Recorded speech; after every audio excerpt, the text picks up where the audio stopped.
A barefoot girl runs into the flames, 14 years old, starving, homeless. Her skin is already blistering when she smashes through that car window with her bare fists. Inside, an 8-year-old is screaming for her daddy while 50 grown adults stand there filming. Nobody moves, nobody helps. Just a throwaway girl that the world forgot running toward death to save a stranger's child. She pulls the little girl wounded 3 seconds before the explosion. Then she vanishes, gone like smoke. That child's father is the president of the Hells Angels motorcycle club. And when he watches that video, he doesn't cry. He mobilizes an army. This is the story of how a girl who had nothing gave everything, and how the people she saved gave her everything back. Rowan Hayes was 14 years old and homeless for 11 months. Her mother overdosed in a motel bathroom on Interstate 35. No father, no family, nobody who gave a damn whether she lived or died. The state took her, put her in foster care, 7 homes in 11 months. Every single one threw her back like trash. The first home lasted 3 weeks. Foster mother's boyfriend got arrested for cooking meth in the garage while Rowan slept in the room next door. Social worker came in the middle of the night. Rowan remembers the flashing lights, the handcuffs, the woman crying that she didn't know she swore to God she didn't know. They took Rowan out in her pajamas. No time to grab anything, not even the photo of her mother she kept under her pillow. Home number 2 was worse. 6 kids in a 2-bedroom house. Rowan slept on a couch that smelled like cigarettes and something she couldn't name. Something wrong. The foster parents fought every night, screaming matches that shook the walls. One morning the health inspector showed up, said the place violated 12 different codes, shut it down on the spot. All 6 kids split up and scattered like dandelion seeds. Home 3. That's where Rowan learned what real fear felt like. An older foster boy, 17, angry at the world and looking for someone weaker to hurt. He cornered her in the hallway on her 4th night. Rowan still has the scar, 14 stitches across her left forearm where the kitchen knife went in. The boy told the social worker Rowan attacked him first. They believed him. Rowan learned right then that the truth doesn't matter when nobody wants to hear it. Home 4 only took her because they got paid $700 a month. They made that clear from day one. Don't cause trouble. Don't ask for anything. Don't make noise. Rowan tried. She really did. Stayed quiet as a ghost. Did her homework in the corner. Ate whatever scraps they gave her. But after 3 weeks, the foster mother sat her down and said something Rowan would never forget. You make us uncomfortable. You're too quiet, too watchful, like you're judging us. We can't have that energy in our home. Too quiet. That was her crime. Being traumatized made them uncomfortable. They surrendered her back to the state like a broken appliance they were returning to the store. Home 5. That's where the real nightmare started. The foster father was 42 years old. Worked construction. Drank beer every night in front of the TV. His wife worked double shifts at the hospital, which meant Rowan was alone with him. A lot. It started small, comments about how she was developing, how she should dress differently, how she shouldn't walk around the house in shorts. Then the comments became looks, the looks became touches, shoulder rubs that lasted too long, hands that lingered on her back. And then one night when his wife was working the overnight shift, he came into Rowan's room. She reported it, told her social worker everything. Every detail, every moment. The woman took notes, filed paperwork, said there would be an investigation. 2 weeks later, the social worker called Rowan into her office, sat her down, looked her in the eyes and said the words that broke something inside Rowan that never fully healed. The investigation found no evidence to support your claims. Mr. Patterson denies everything. His wife vouches for him. There are no witnesses. We have to close this case as inconclusive. Inconclusive. Like Rowan's trauma was a math problem they couldn't solve.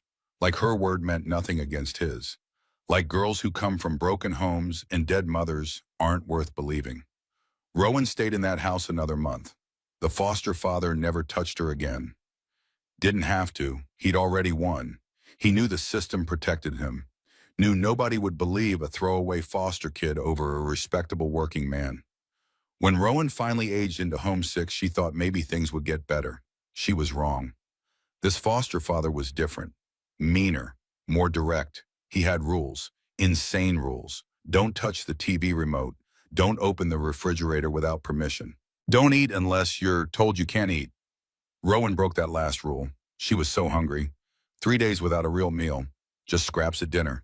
She got up at 2 in the morning and poured herself a bowl of cereal. Frosted Flakes. She remembers the taste. Sweet, cold, the best thing she'd eaten in weeks. The foster father heard her, came downstairs, saw the bowl, saw the milk on the counter, saw Rowan frozen with the spoon halfway to her mouth. He took off his belt. Rowan ran, but he caught her, held her down, brought that leather down across her back 5 times. Each hit felt like fire, like her skin was splitting open. When he finally stopped, she could barely breathe through the pain.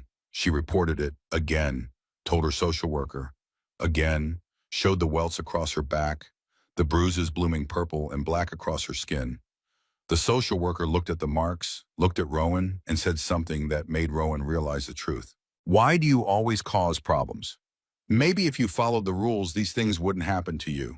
That was the moment Rowan stopped believing in help, stopped believing in the system, stopped believing that anyone in this world gave a damn about a 14-year-old girl with a dead mother and nowhere to go. Home 7 was supposed to be different. New family, fresh start. The foster parents seemed nice at first, but within a week, Rowan saw the pattern, saw the fake smiles, saw the resentment in their eyes when she asked for anything. She lasted 2 weeks before the foster father hit her for leaving a light on in the bathroom. That night, Rowan packed her torn backpack, took her broken watch, took the faded photo of her mother she'd finally gotten back, and she walked out the front door and never looked back. The system didn't come looking for her. Nobody filed a missing persons report. Nobody checked the shelters or the streets or the places where homeless kids disappear. Rowan Hayes vanished from the foster care system, and the state of Texas let her go without a fight. 11 months. That's how long Rowan survived on the streets of Austin. She learned which dumpsters had food on which days, which restaurant workers looked the other way when she grabbed scraps from the back alley, which cops would just move her along and which ones would beat her first, then move her along. She learned to sleep light, to wake at the smallest sound, to run at the first sign of danger. She owned 4 things: a torn backpack with a broken zipper, a watch that stopped working 6 months ago, but she kept anyway because it was her mother's. A photo of her mother from before the drugs took her smiling at the camera like she had a future, and a sentence her mother repeated every single day before she died. Help people, Rowan, even when nobody helps you, especially then. Rowan kept that sentence like a prayer, the only thing she had left that proved her mother existed. That proved love existed. That proved she came from something other than pain. Thursday afternoon in August, 103 degrees. Heat that made the air shimmer and turned the concrete into a griddle hot enough to fry an egg. Rowan was behind the Chevron station on East Riverside Drive, elbow deep in a dumpster looking for anything that wasn't rotten. Her stomach had been empty for 2 days. Her vision kept going gray at the edges. She found half a sandwich, turkey and cheese. The bread was hard and the lettuce was brown, but it was food. She shoved it in her backpack, kept digging, found a bag of chips, crushed but sealed, found an apple with 1 bite taken out of it, kept digging. Then she heard it, metal screaming, glass exploding, the crunch of impact so hard her chest vibrated from 30 yards away. And underneath all of it, a child screaming, high-pitched, terrified, the kind of scream that bypasses your brain and hits your spine directly. Rowan ran. Black SUV flipped on its side in the middle of the intersection. Pickup truck with its front end crumpled like paper. Driver stumbling, out bloody already dialing 911 button. Gasoline pooling under the SUV. Dark. Spreading. A spark. Blue flame racing across asphalt like water flowing downhill.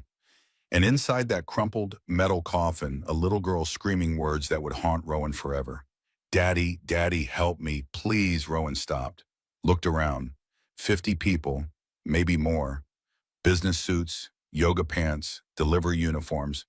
Every single one of them holding a phone, recording, filming, documenting this child's death for social media. Nobody moving, nobody helping. Just phones raised high, lenses pointed at suffering. Somebody help her, Rowan's voice broke when she screamed it. Desperate, raw, nothing. The phones kept recording. The flames climbed higher. The girl's screams got worse, more panicked, more aware that she was going to die while strangers watched. Rowan didn't decide, her legs just moved. Kid, stop, don't go in there. Someone grabbed at her shoulder. Rowan didn't hear them. She was already running toward the fire, toward the heat, toward death. The heat hit her like a fist to the face, eyes watering, lungs seizing. Couldn't breathe through the smoke. But she could see the girl now. Blonde hair matted with blood, trapped in a car seat, door crushed against her legs, eyes wide, mouth open. Screaming, Rowan reached the window, looked inside. The girl stared back. I'm coming. I'm going to get you out. I'm scared. I want my daddy. What's your name, Quinn? Okay, Quinn, I'm Rowan. I'm going to break this window. It's going to be loud. Don't be scared. Please don't leave me. I won't. I promise. Rowan wrapped her shirt around her fist. The flames were eating through the gasoline now, crawling up the underside of the SUV. She had seconds, maybe 30, maybe less. She could feel her shoes melting. Rubber sticking to the asphalt. First punch, nothing. The window didn't even crack. Rowan hit it again, harder. Her knuckles split inside the shirt, blood seeping through the fabric. Third punch, the glass finally gave. A spider web of cracks spreading from the impact point. Fourth punch, the window exploded inward, shards slicing her arm, her hand, her cheek. She didn't feel any of it. Adrenaline turning a pain into white noise. Rowan reached through the broken window, fingers fumbling with the car seat buckle, smoke filling her lungs. Quinn coughing, crying, grabbing at Rowan's arms with small, desperate hands. It's stuck, I can't get out. Don't leave me. I'm not leaving, the buckle released. Finally. Rowan grabbed Quinn under the arms and pulled. The little girl screamed as her legs scraped against the broken window frame. Glass cutting through her jeans. Rowan didn't stop. Couldn't stop. She hauled Quinn through the window and wrapped her arms around the small body and ran. 15 feet from the car. 10. 5. The gas tank exploded. The blast wave hit them like a truck, threw them forward. Rowan twisted midair, pulled Quinn against her chest, took the impact on her back. They hit the ground hard, concrete slamming into Rowan's spine, her skull bouncing off asphalt, vision going white, then black, then white again. But Quinn was on top of her, crying, shaking, alive. Rowan couldn't hear through the ringing in her ears, couldn't see through the smoke and tears and pain, but she could feel the small body pressed against hers, could feel the rapid heartbeat, could feel Quinn breathing. You okay? You hurt. Quinn's voice was muffled, distant, like she was speaking underwater. My leg hurts. In my head. That's okay. Help's coming. You're going to be fine. Sirens, finally. People actually putting down their phones and running toward them. Someone was shouting. Someone else was crying. The world was chaos and noise and movement. Quinn looked down at Rowan with huge blue eyes, tears streaking through the soot on her face. You saved me. Somebody had to. What's your name again, Rowan? Like the tree. That's pretty. You're pretty, even with all the smoke on you. Rowan almost laughed. Her hands were burned raw. Her back felt like someone poured gasoline on it and lit a match. Glass was embedded in her cheek, and this 8-year-old girl was worried about how she looked. Yeah, probably don't look too good right now. It's okay. Mommy says angels don't have to be pretty. They just have to be brave. Something cracked inside Rowan's chest. Not pain. Something else. Something she'd forgotten existed in 11 months of sleeping behind dumpsters and stealing food and being invisible. Someone seeing her. Really seeing her. Not as a problem to solve or a burden to carry. As a person. As someone worth something. Then Rowan saw the cop cars pulling up. Saw the officers getting out.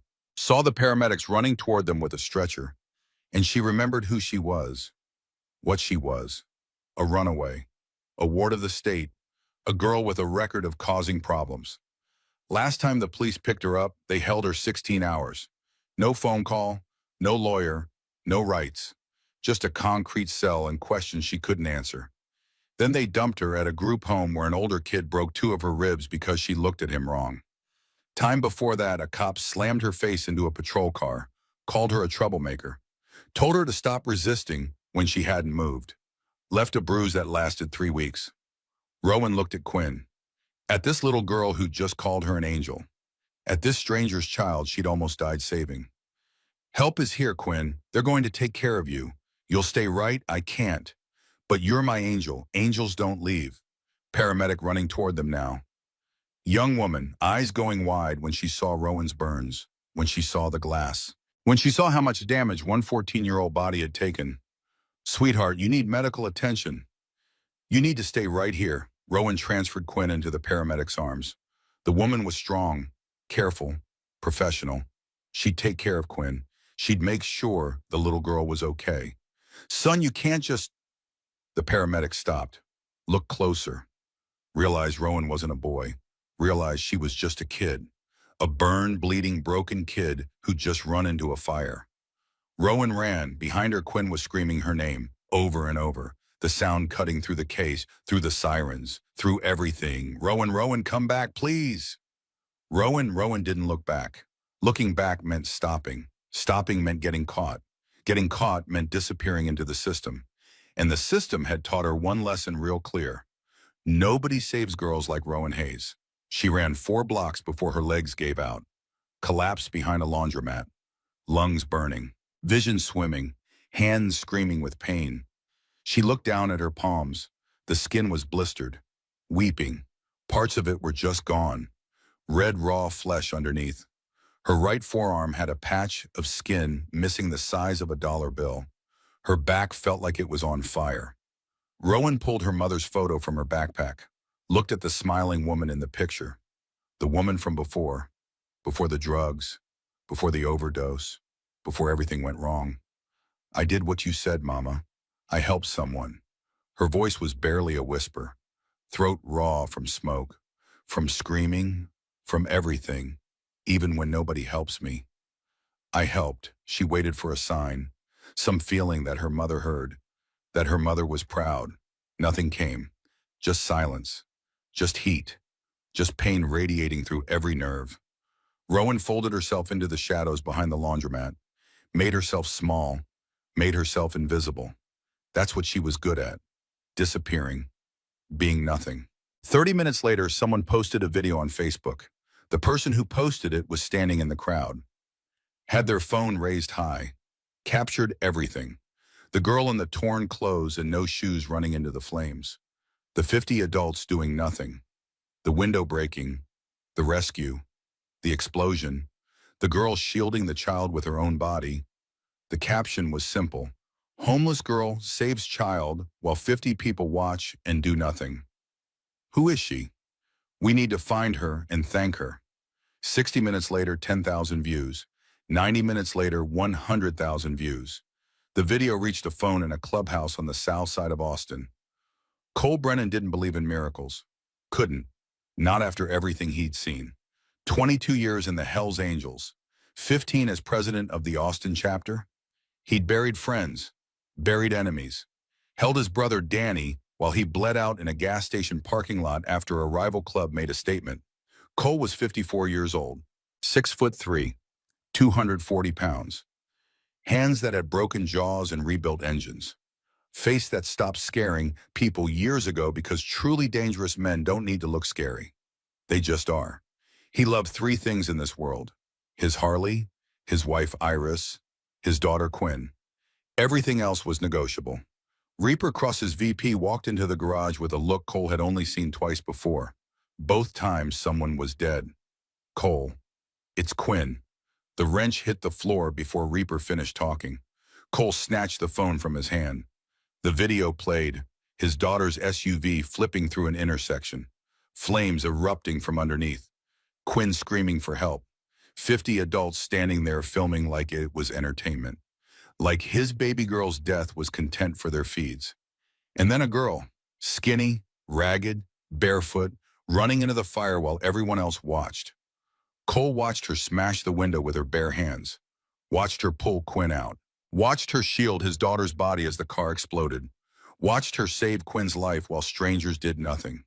His jaw locked tight, the muscle jumping, everything in him wanting to punch through walls. But he stayed still, controlled. Where is she? St. David's Hospital. Iris is with her. Broken leg, concussion, some cuts. But she's okay, Cole. She's okay because of that kid. Cole watched the video again.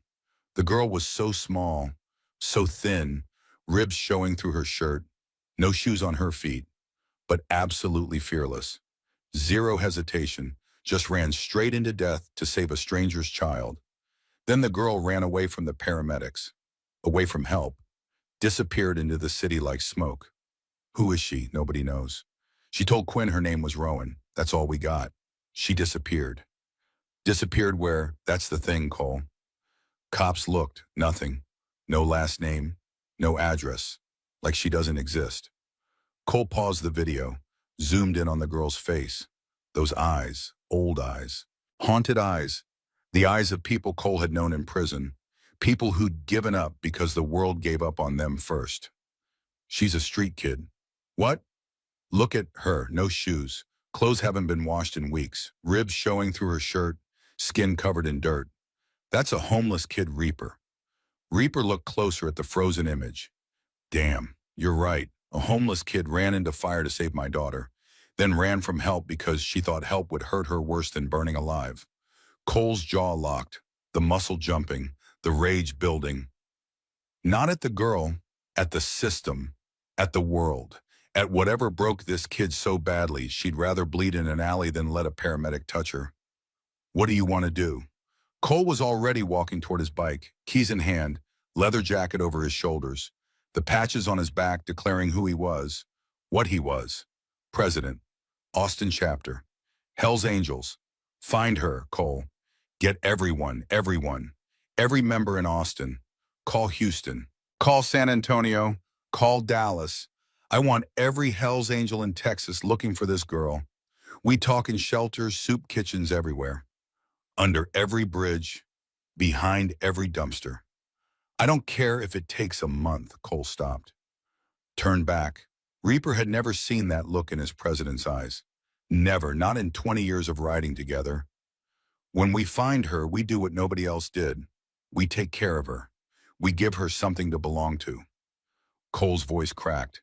That kid saved my baby girl, Reaper. I'm not letting her spend another night alone on the streets. 42 Hell's Angels rolled out at sunset, Harleys rumbling through Austin like thunder. Word spread fast in the homeless community. Men in leather asking questions, looking for a girl named Rowan. At first people were scared. Hell's Angels had a reputation, violence, drugs, crime. But these bikers weren't threatening.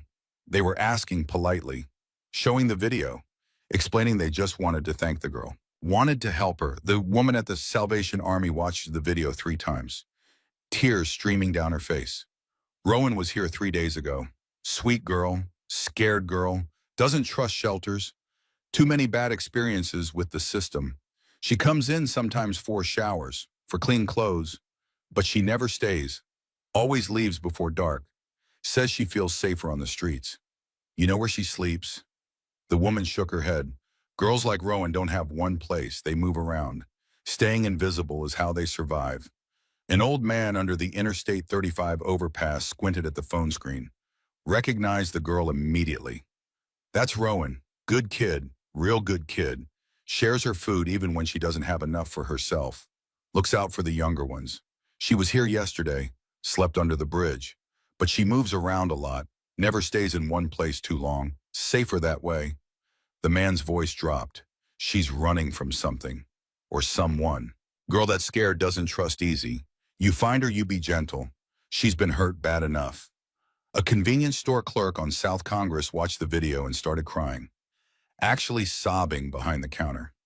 That's her. That's the girl I chased out 2 days ago. She tried to buy a bottle of water. Didn't have enough change. Was short by 37 cents. I chased her out. Told her to get lost. Called her a bum. The clerk's hands shook. She just saved a kid from burning alive, and I chased her out of my store for 37 cents. Tell her I'm sorry. Please. Tell her water's free here forever. Tell her I'm so sorry. Reaper marked each location on a map. They were building a picture of Rowan Hayes' invisible life. The places she slept, the places she ate, the places she existed in the shadows while the world walked past. But Rowan was nowhere, because Rowan was dying in the one place nobody thought to look. The St. Andrew's Episcopal Church had an unlocked side door. Rowan found it 6 months ago. She'd slept in the basement a dozen times, always left before dawn, always careful not to leave a trace. The church didn't know she existed. That's how she wanted it. Tonight she couldn't leave if she wanted to. Her burns were infected. She could see it now, hands blistered and weeping clear fluid. Right forearm missing that patch of skin, the exposed flesh, turning colors it shouldn't be. Red, purple, streaks of darkness spreading up toward her elbow. Her back felt like acid was eating through her spine. She was shaking, fever burning through her, body trying to fight an infection it couldn't win against. No food for 3 days now. No water since yesterday morning. Her lips were cracked, tongue swollen. Every breath hurt. Rowan held her mother's photograph. The faded picture creased from being folded and unfolded 1,000 times. She traced her mother's face with one burned finger. I did what you said, Mama. Her voice was barely a whisper. Throat so dry the words scraped coming out. I helped someone, just like you taught me. She waited for a sign, some feeling that her mother heard, that her mother was proud. Maybe this time, maybe with death this close the barrier between worlds was thin enough. Nothing came, just cold, just darkness, just pain radiating through every cell. Maybe this was how it ended, a church basement, alone, forgotten. She saved a little girl's life, and she was still going to die like this, like she never mattered. Rowan closed her eyes. I'm sorry, Mama. I tried. I really tried. Darkness took her. Sterling Cade, who everyone called Flint, was 72 years old. Bad knees from a Humvee rollover in Desert Storm. Worse back from decades on a Harley. Arthritis in every joint that screamed in the cold and ached in the heat. He'd been riding with the Angels for 41 years. Buried more brothers than he could count. Seen things in war and peace that would break most men. But when his flashlight swept across that church basement and found a 14-year-old girl curled on concrete, burning with fever, clutching a photograph of her dead mother, Flint felt something break inside him that he thought had died in Kuwait. Jesus Christ. He ran, 72 years old with bad knees, and he ran like he was 20. Dropped to his knees beside the girl, touched her forehead, burning. Her skin was fire. The girl flinched, even unconscious. Even half dead, she flinched from human touch. Easy, kid. Easy. I'm not going to hurt you. Flint pulled out his phone. Called Cole. Cole. It's Flint. We're St. Andrew's Episcopal. The basement. Flint's voice cracked. Cole, she's bit. Real bad. Burns infected. Fever over 105. She's been down here alone for God knows how long. I'm on my way. Cole, listen to me. Flint looked at the girl, at the photograph clutched in those burned fingers. A woman smiling. Before life destroyed her. Before drugs took her. Before she left this child alone in a world that didn't want her. When I found her, she was talking to this picture, to her mother, telling her she helped someone, telling her she kept her promise. Silence on the other end of the line. Then a sound Flint had never heard from Iron Cole Brennan in 20 years of brotherhood. A sob. Quick. Strangled. Buried fast. Get her to St. David's. I'll be there in 15 minutes. Flint hung up, wrapped his leather jacket around the girl's shaking body. She was so light. God so light for 14. Like she was made of paper and air. Like she might blow away if he didn't hold on tight. He lifted her, cradled her against his chest, started toward the stairs. The girl's eyes fluttered open. Brown eyes, dark, filled with pain and confusion and fear so deep it had roots. Who the word was barely sound. More breath than voice. Name's Sterling. People call me Flint. Why are you? Because you saved a little girl from a fire. Her daddy wants to say thank you. The girl's eyes went wide, confused. Like Flint was speaking a language she didn't understand. A language where people helped instead of hurt. Where actions had good consequences instead of bad ones. Just rest now, kid. You're safe, safe. Yeah, Rowan, safe. The girl stared at him, at this stranger, this old man in leather with kind eyes and gentle hands. She wanted to run, wanted to fight. That's what 11 months on the streets taught her. That's what kept her alive. But she was so tired of running, so tired of fighting, so tired of being alone. Rowan's eyes closed.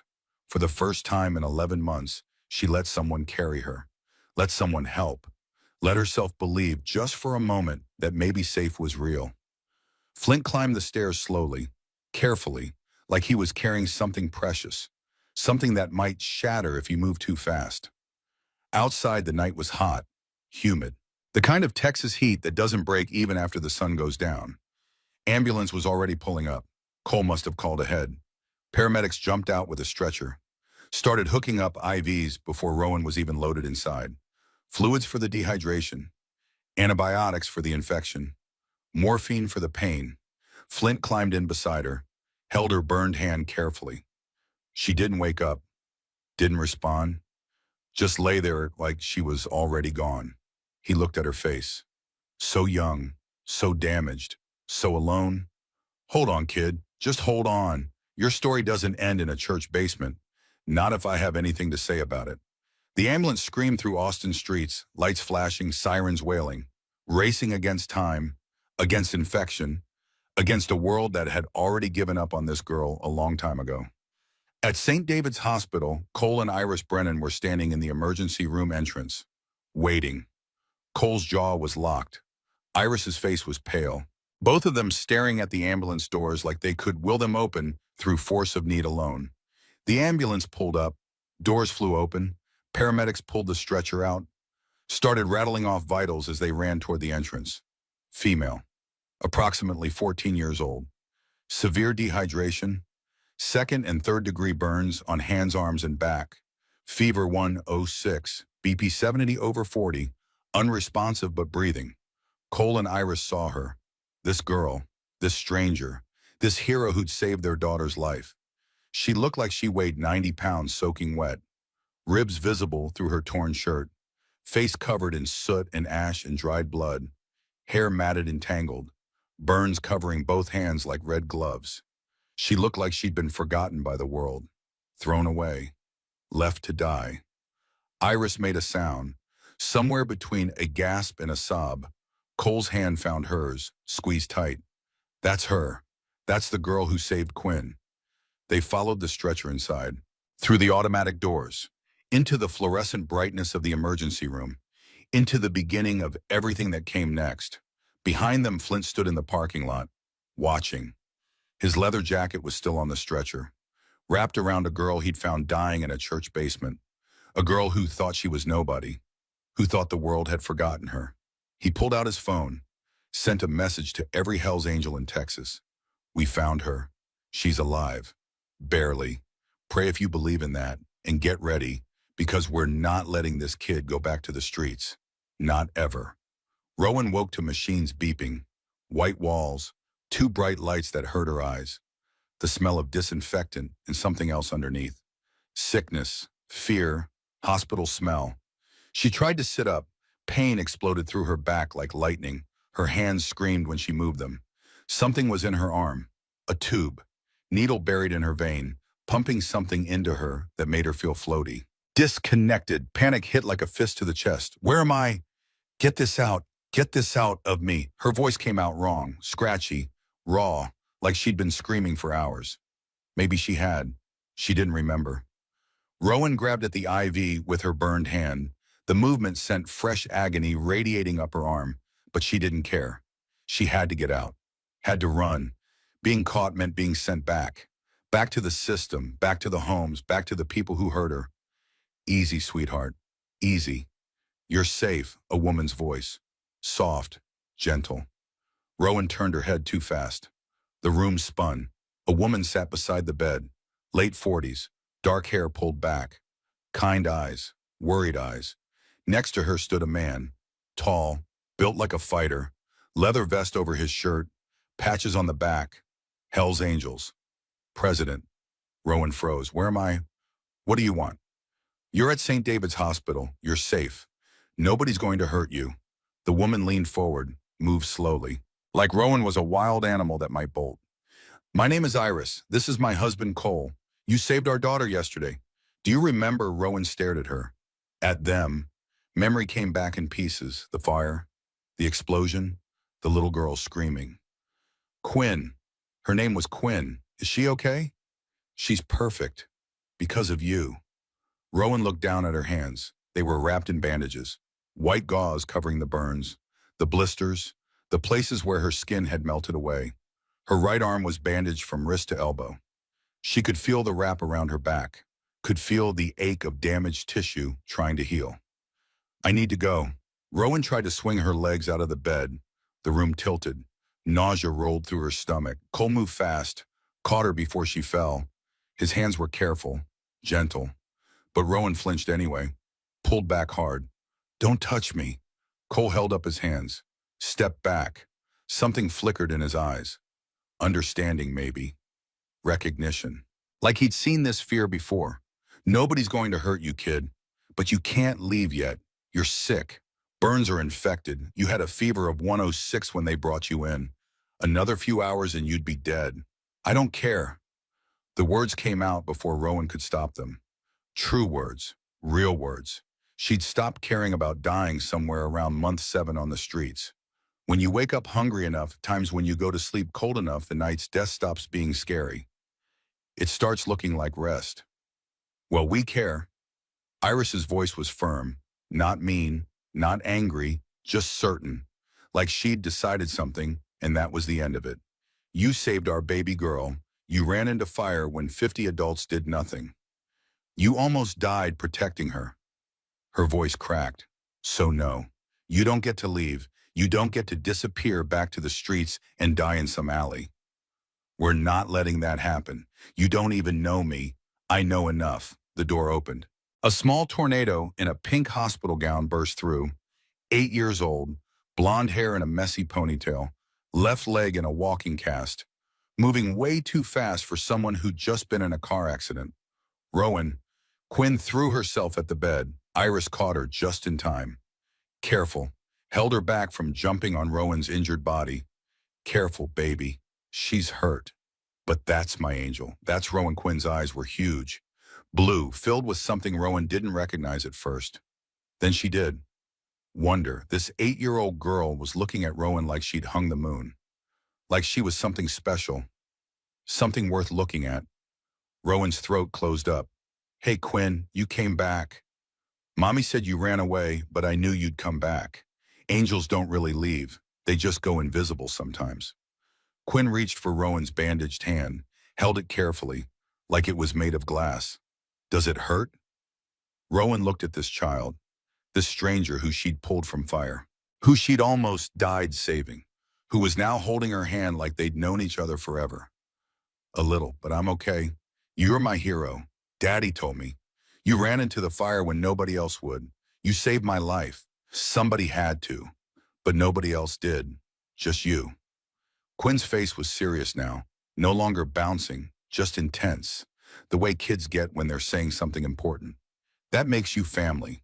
Daddy says family is the people who show up when it matters. You showed up. Rowan didn't have an answer for that. Didn't know what to say when an 8-year-old redefined the word family in a way that made more sense than anything Rowan had learned in 14 years. The door opened again. This time it wasn't a tornado. It was worse. A woman in a gray suit, clipboard in hand, ID badge clipped to her belt, Department of Family and Protective Services. Rowan knew that badge, knew what it meant. Social worker, CPS, the system coming to take her back. Rowan Hayes. Not a question. A statement. Like Rowan's identity was something to be confirmed and filed and processed. You need to come with me. Cole stepped between the social worker and the bed. His body language changed, became something else, something dangerous. She's injured. She's not going anywhere. Mr. Brennan, I'm aware of who you are. I'm aware of your criminal record. This girl is a ward of the state. She's been missing from the foster care system for 11 months. She needs to be processed and placed in appropriate care.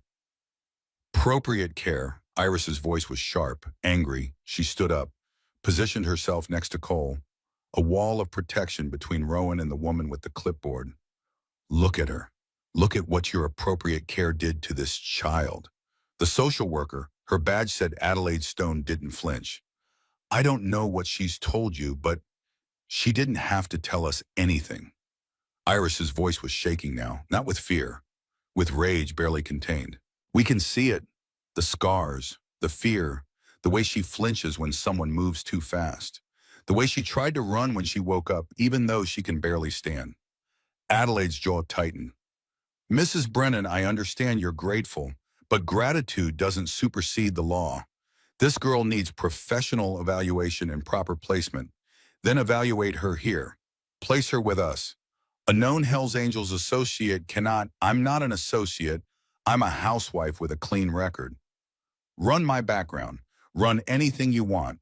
I'll pass every check you throw at me. Adelaide hesitated. Something flickered behind her professional mask. Cole pressed the advantage. What's the alternative? You take her tonight, throw her in some emergency shelter. Tomorrow you put her in another foster home. How long before that one kicks her out? A month, 2 weeks from Brennan. How long before she runs again, before she ends up dead in another basement somewhere and nobody even notices? His voice dropped. Got quiet. More dangerous when it was quiet. She almost died last night. Alone in a church, with nobody in the world looking for her except us. Cole's voice cracked just slightly.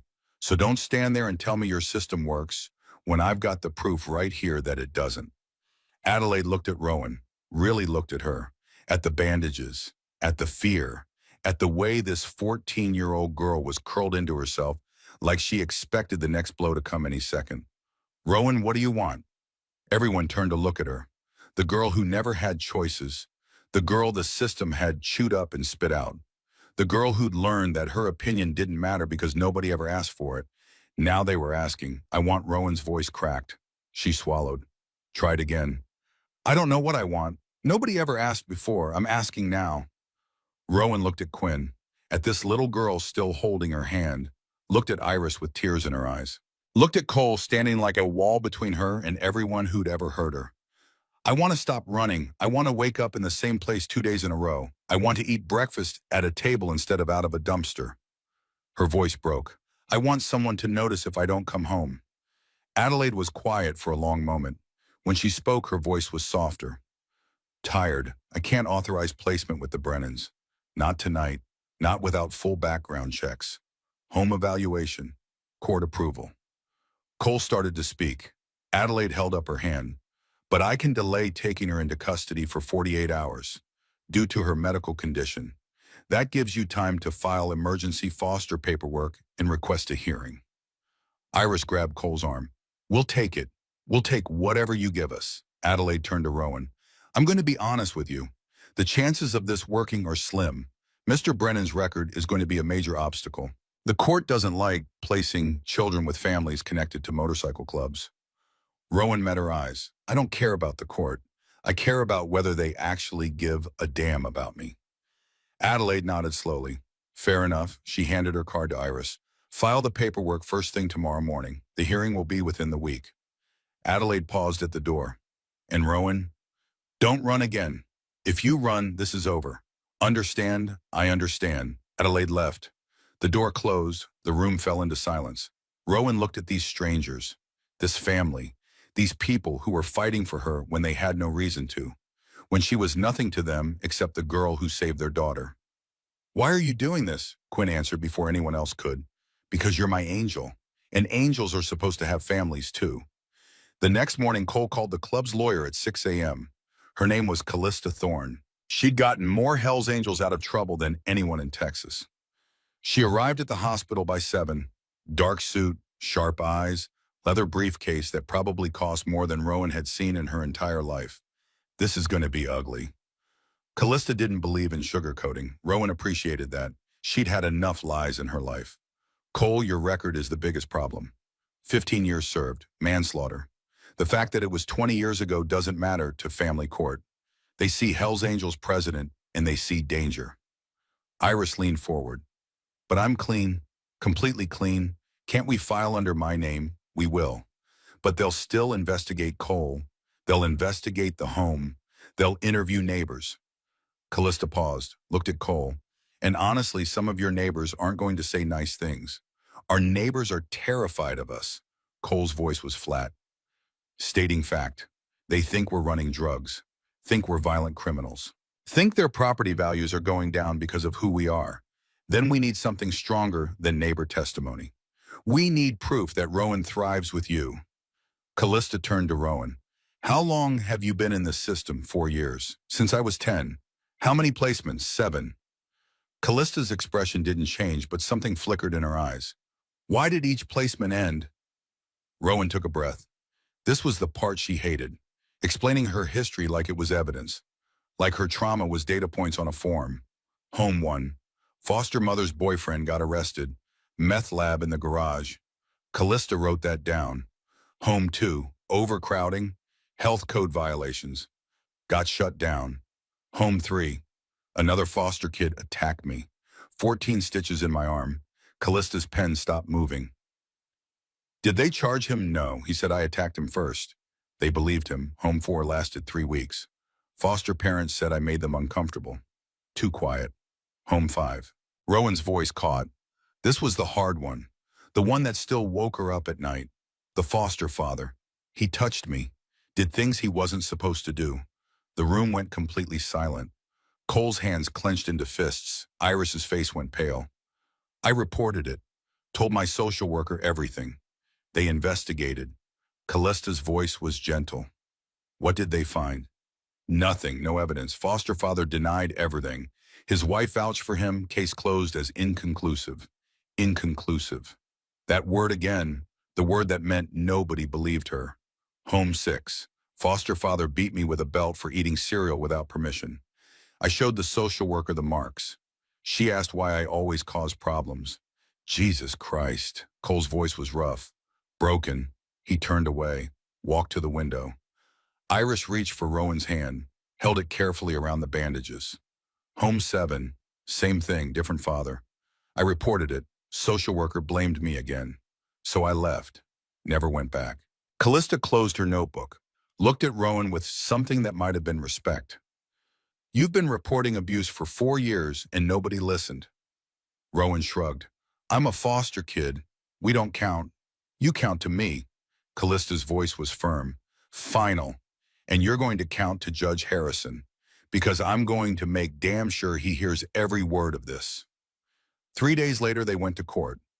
Rowan wore clothes Iris bought her, clean jeans, a soft shirt that didn't hurt her burns, new shoes that actually fit. Her hair was washed and brushed, bandages fresh and white on her hands. She looked almost normal, almost like a regular kid, but her hands wouldn't stop shaking. The courthouse was massive, stone and glass and authority. Rowan had been here before, twice, for different foster placements. Both times she'd walked out with strangers who eventually threw her away. This time felt different. This time when she got out of Cole's truck, she saw them. Motorcycles. Dozens of them, lined up along the street, bikers in leather standing on the courthouse steps. More arriving every minute. What is this? Iris squeezed her hand. This is family showing up. Flint walked over. The old man who'd found her in the church, who'd carried her to the ambulance, who'd held her hand while she was dying. How you holding up, kid? I'm scared. Good. Means you care. Just stick close to Cole and Iris. Let the lawyers do the talking. He touched her shoulder carefully. And remember, every single person out here has your back. The courtroom was smaller than Rowan expected. Wood paneling, fluorescent lights, American flag behind the judge's bench. 20 bikers filled the seats behind the Brennans. Flint, Reaper. Others Rowan didn't know. All of them there for her. On the other side of the aisle sat Adelaide Stone, a man in a cheap suit, a woman with glasses and a tired expression. All rise. The Honorable Judge Harrison presiding. Judge Harrison was 60-something. Gray hair, reading glasses, face that looked like it had heard every story twice and believed maybe half of them. Be seated. This is case number 2024-FC-4891. Emergency foster placement petition for Rowan Hayes minor. Miss Thorne, you're representing the petitioners. Yes, Your Honor, Cole and Iris Brennan. Miss Stone, you're representing Child Protective Services. That's correct, Your Honor. Let's begin. Miss Stone, present your case. Adelaide stood. She was calm, professional, the kind of calm that came from doing this 1,000 times before. Your Honor, Rowan Hayes is a 14-year-old ward of the state who has been missing from foster care for 11 months.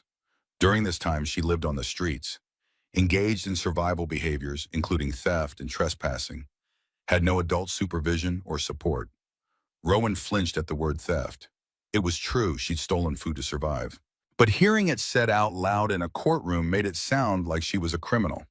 While we acknowledge that Rowan performed a heroic act in rescuing Quinn Brennan, heroism does not negate the serious concerns about this proposed placement.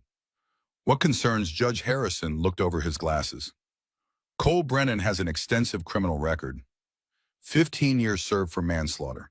He is the current president of the Hellsangels Motorcycle Club, an organization that has been linked to numerous criminal investigations.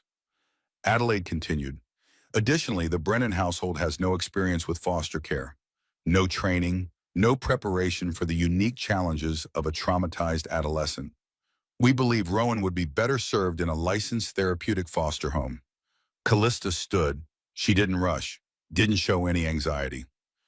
Your Honor, I'd like to start by asking a simple question. How many foster homes has Rowan Hayes been placed in since entering the system? Adelaide shifted. That's not 7, Your Honor. 7 homes in 4 years. Would you like to know why she left each one? Judge Harrison nodded. Go ahead. Callista picked up a folder, thick with papers, documentation, evidence. Home 1.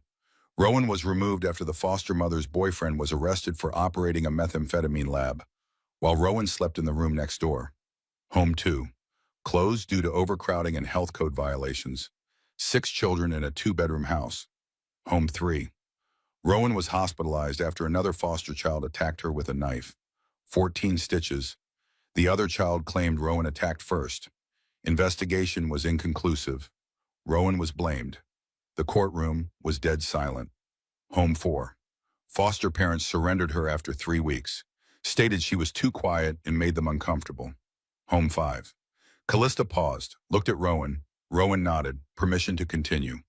Home 5. Rowan reported sexual abuse by her foster father. She told her social worker, provided detailed accounts. An investigation was opened. Callista's voice hardened. The investigation found no evidence to support her claims. The foster father denied everything. His wife vouched for him, and the case was closed as inconclusive. Rowan was not believed.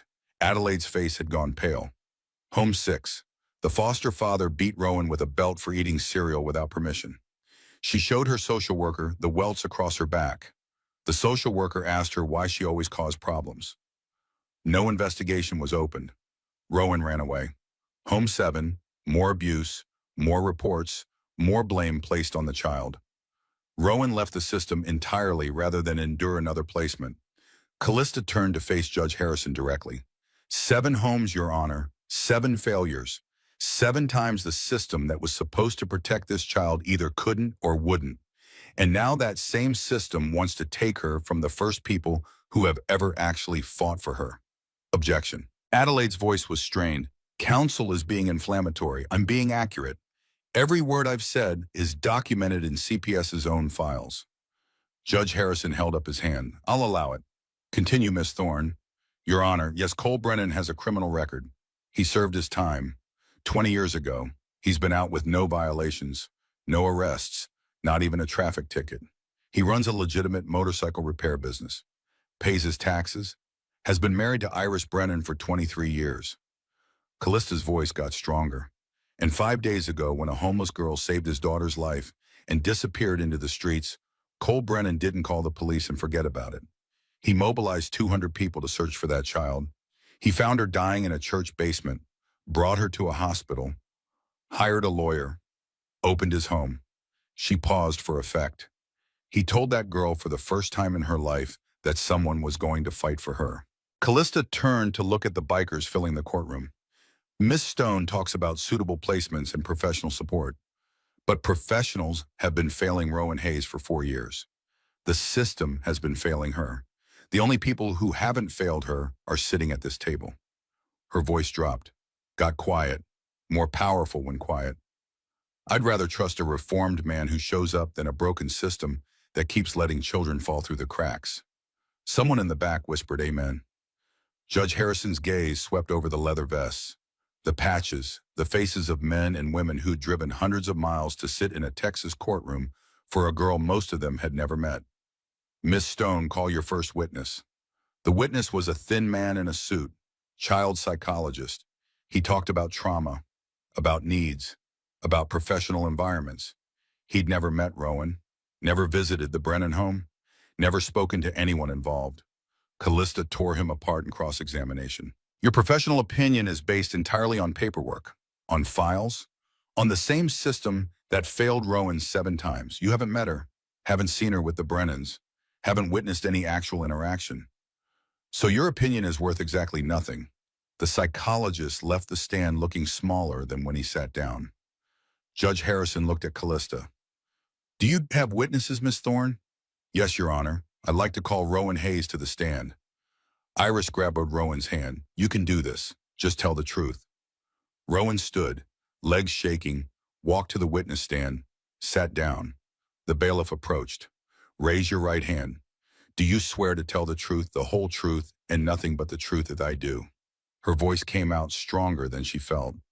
Callista approached slowly, gave Rowan a small, encouraging nod. Rowan, can you tell the court about the day of the accident, the day you saved Quinn Brennan? Rowan swallowed hard.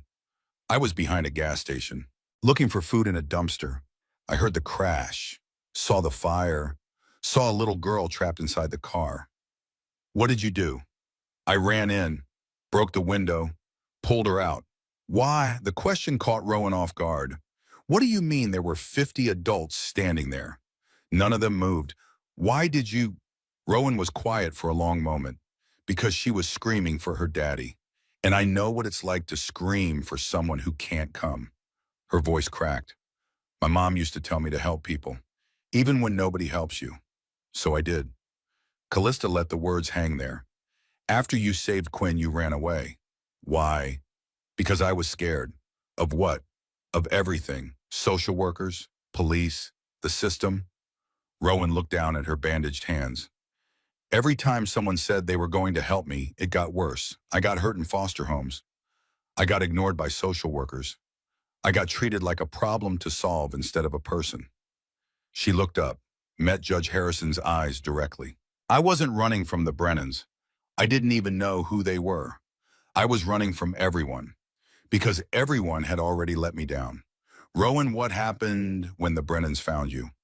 I was in a church basement, dying, I think. My burns were infected. I hadn't eaten in days. A man named Flint found me. He carried me out, took me to a hospital. She looked at Cole and Iris. Then they came. They stayed with me. They said they were going to fight for me. Her voice broke. Nobody ever said that before. Nobody ever fought for me. Do you want to live with the Brennans? Owen nodded, then remembered she needed to speak for the record. Yes. Yes, I want to live with them. The words came quiet but steady. They're the first people who ever made me feel like I mattered, and like I wasn't just a case number or a problem. Like I was actually worth something. No further questions. Adelaide stood for cross-examination. She looked uncomfortable, like she knew she had to do her job but hated every second of it. Rowan, you mentioned you stole food. Is that correct? Yes. You trespassed, slept in places you weren't supposed to be. Yes. So you broke the law. Rowan stared at her. I was starving. I didn't have anywhere to go.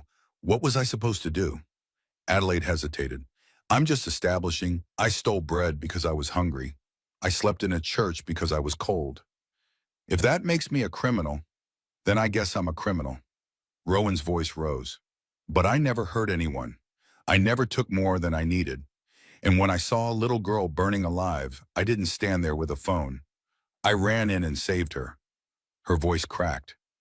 Where were the foster homes when I was starving? Where was the system when I was bleeding? Where was anyone? She was crying now, but her voice was steady. They weren't there. Nobody was there. Until the Brennans. Adelaide had no response. No further questions, Your Honor. Judge Harrison looked at Rowan for a long time. You may step down. Rowan returned to her seat. Iris pulled her into a hug. Cole's hand found her shoulder. On both sides, protection, safety, family. Judge Harrison shuffled his papers. The courtroom held its breath. This is one of the more unusual cases I presided over. On one hand, we have a system that has clearly failed this child, repeatedly, egregiously, without accountability. He paused. On the other hand, we have petitioners with backgrounds that would typically disqualify them from consideration. He looked at Cole. Mr. Brennan, I've seen many men with records like yours. Most don't change. Most don't deserve second chances. Another pause. But most of them also don't spend 5 days searching for a homeless child they've never met. Most of them don't mobilize an army. Most of them don't show up in my courtroom with half of Texas behind them. He looked at Rowan. And most children who've been through what you've been through don't run into burning cars to save strangers. That tells me something about who you are, about the character underneath all that pain. Judge Harrison removed his glasses, rubbed his eyes. I'm going to do something I rarely do. I'm going to override standard protocol and grant emergency temporary custody to Iris Brennan, with the stipulation that she complete foster parent training within 90 days. Rowan couldn't breathe. Cole Brennan will be allowed to reside in the home, but will not have legal custody until a full review is completed in 6 months. During this period, regular check-ins with CPS will occur. Any violations, any concerns, and this arrangement is terminated immediately. Am I clear? Yes, Your Honor. Callista's voice was firm. Yes, Your Honor, Iris whispered. Judge Harrison picked up his gavel. Temporary custody granted. This court is adjourned. The gavel came down. The courtroom exploded. Iris grabbed Rowan and held her so tight Rowan thought her ribs might crack. Cole wrapped his arms around both of them. Behind them, bikers were cheering so loud the windows shook. Flint pushed through the crowd, grabbed Rowan's shoulders. You did it, kid. You earned this. We did it, Rowan corrected. Reaper was grinning like a maniac. Welcome to the family, Rowan Hayes. Officially. And in the middle of all of it, Rowan stood completely still. She had won. For the first time in her life, she had actually won. The first week was the hardest. Not because anyone was mean, not because anything went wrong, but because everything was right. And Rowan didn't know how to handle that. She woke up every morning expecting the dream to end, expecting Cole to tell her it was time to leave, expecting Iris to look at her with that tired expression she'd seen on so many foster parents' faces. The one that said, "You're too much trouble." It never came. Instead, Iris made breakfast every single morning. Eggs, bacon, toast, sometimes pancakes. She'd ask Rowan what she wanted, and Rowan would stare at her like she was speaking another language. Whatever's easy. That's not what I asked. What do you want? Nobody had ever asked Rowan what she wanted. Not really. She'd spent so long surviving that wanting seemed like a luxury she couldn't afford. Chocolate chip pancakes. Rowan's voice was quiet. My mom used to make them. Before everything went wrong. Iris smiled. Not a pitying smile. A real one. Chocolate chip pancakes it is. And that was when Rowan felt something crack open inside her chest. Something warm spreading through the cold places. Because chocolate chip pancakes shouldn't mean this much. But they did. Iris held her while she stood there frozen. Didn't ask questions. Didn't tell her to stop feeling. Just held her. You can miss her and love me at the same time. Hearts are big enough for both. Quinn didn't understand why Rowan was weird about everything. Why do you always eat so fast?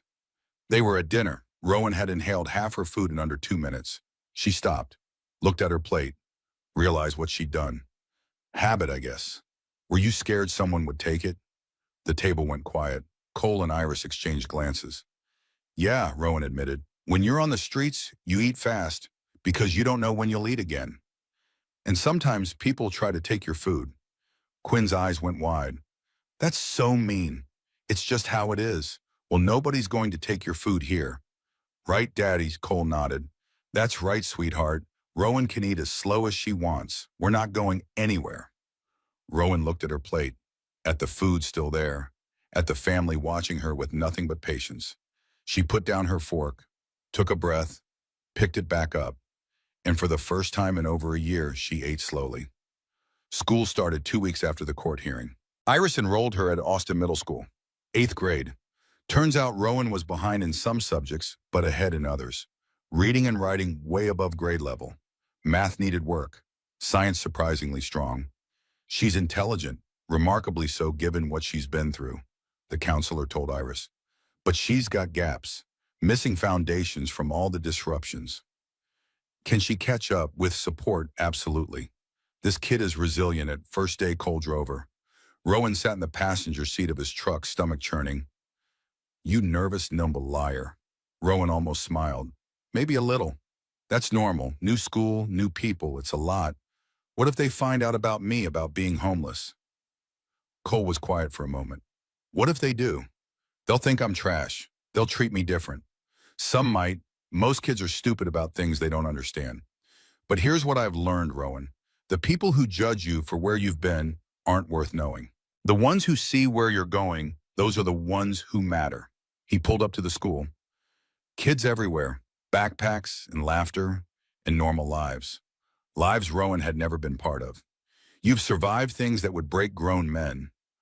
Don't let a bunch of teenagers scare you. Rowan took a breath, opened the door. Hey, kid, she turned back. You're a Brennan now. That means something. Hold your head up. The confrontation came at lunch. Third day of school, Rowan was sitting alone eating the sandwich Iris had packed. A girl approached. Tall, pretty, mean eyes. You're the new girl, right, Rowan? Yeah. I heard you're homeless, that you lived in the streets like a bum. Other kids were listening now, watching, waiting to see what Rowan would do. I was homeless. Not anymore. The girl laughed, harsh, cutting. Once trash, always trash. Bet you smell like it too. Rowan felt the old anger rising, the street anger, the kind that had kept her alive, the kind that knew exactly how to hurt someone before they could hurt you. But she didn't move. She thought about Cole, about Iris, about everything she had to lose now. I survived things you can't imagine. I ran into fire to save a child while 50 adults watched. I've been hungry enough to eat from trash cans and cold enough to sleep under bridges. Rowan's voice was calm, almost pleasant. Your words don't hurt me. Nothing you say could ever hurt as much as what I've already lived through. The girl's face reddened. You think you're tough because some bikers took you in. I think I served 11 months on the streets. I think I pulled a little girl from a burning car. I think I've been through hell and came out the other side. Rowan stood up, not threatening, just unafraid. So yeah, I'm tough, but I don't need to prove it by being mean to strangers in a cafeteria. The girl walked away, fast, embarrassed. The other kids stared, some with respect, some with curiosity, some with something that might have been understanding. Rowan sat back down. Her hands were shaking, but her face was calm. She'd done it. She'd stood her ground without losing herself. That night, she told Cole about it, expected him to be angry, to want to go to the school, to make threats. Instead, he just listened, nodded. You handled it right. I wanted to hit her. I know.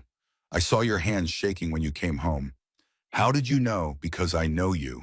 And because when I was your age, I would have knocked her teeth out, would have felt good about it for about 10 seconds before everything went to hell. Cole sat down across from her. The easy thing is to react, to let the anger take over. The hard thing is what you did. Stand your ground without losing yourself. Speak truth without throwing punches.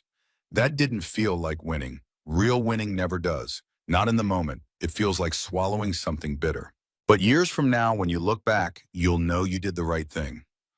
Cole's eyes were serious. I'm proud of you, kid. Really proud. Thanks, Dad. The words slipped out before Rowan could stop it. She froze. She'd never called Cole that before. It had always been Cole, a safe distance, a reminder that this might still be temporary. But it wasn't temporary. Not anymore. Cole's eyes went wet.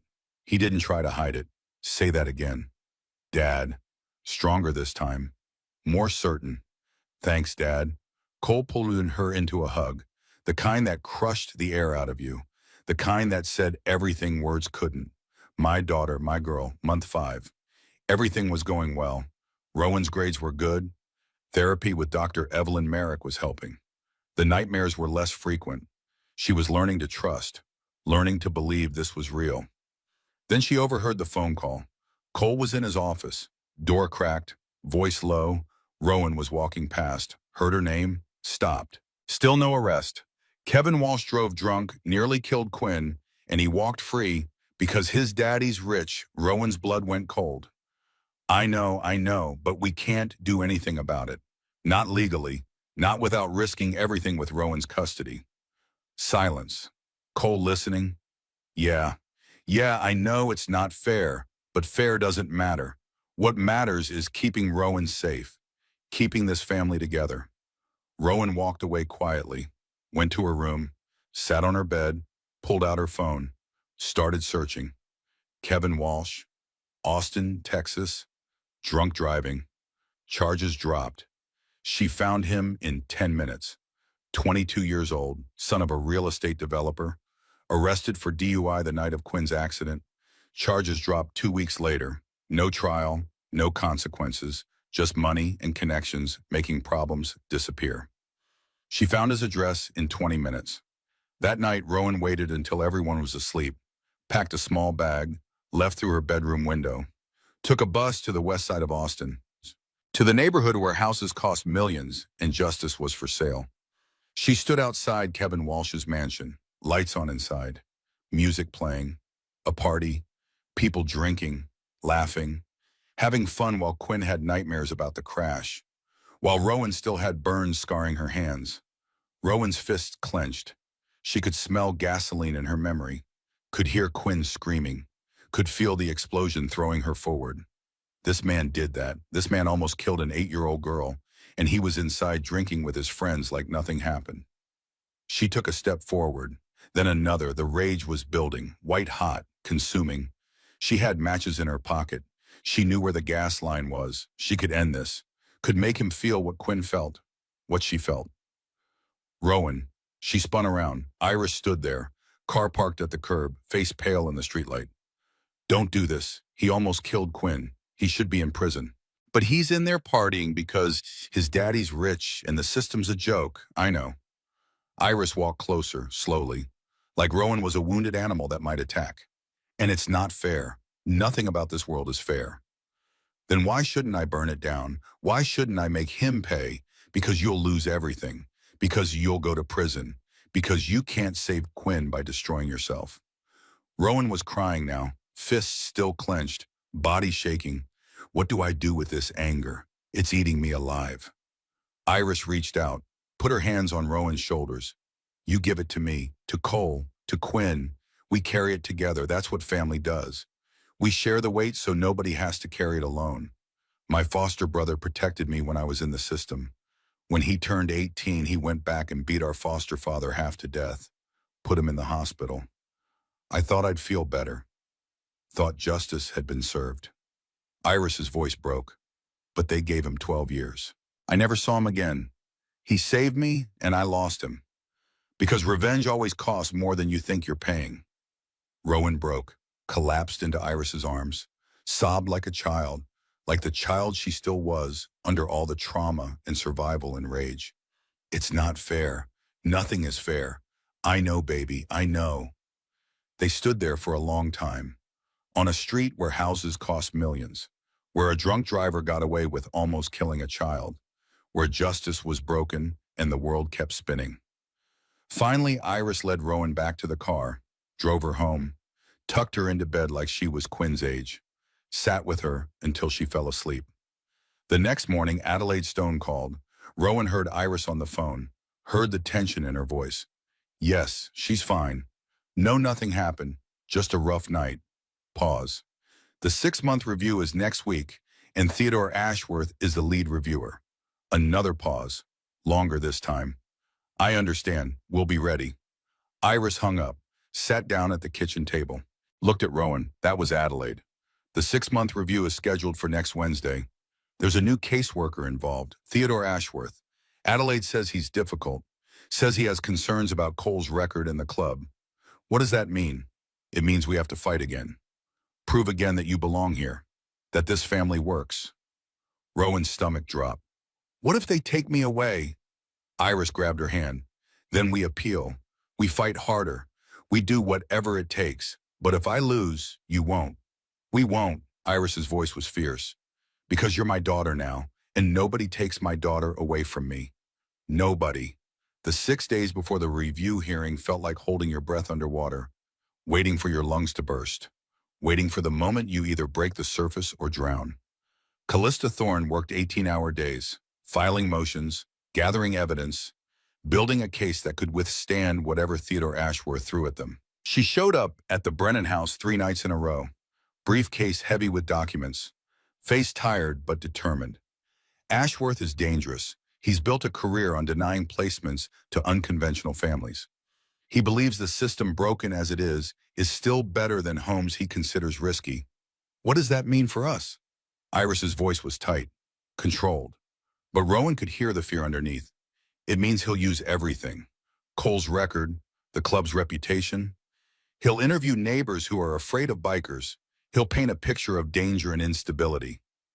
Callista looked at Rowan, and he'll question whether a traumatized girl is truly thriving or just complying out of fear of being sent back to the streets. I'm not afraid of Cole and Iris. Rowan's voice was firm. I know, kid, but Ashworth will try to make it look that way. The preparation was exhausting. Callista brought in character witnesses, people who could testify to Rowan's progress. Dr. Evelyn Merrick, the therapist Iris had found, a woman with kind eyes and a gentle voice who'd spent 4 months helping Rowan untangle years of trauma. How is she doing? Her really, Callista asked during a prep session. Dr. Merrick smiled. Remarkably well. When Rowan first came to me, she presented with severe PTSD, complex trauma from years of abuse and neglect, attachment disorder, trust issues so deep I wasn't sure we'd ever break through. And now she's learning to trust, learning to accept love. She still has nightmares occasionally, still struggles with anxiety when people move too fast or voices get too loud. But her progress has been exceptional. Dr. Merrick looked at Iris and Cole. The bond she's formed with this family is the single most important factor in her healing. Disrupting that bond would be devastating. It could set her back years, maybe permanently. Rowan's teachers came next.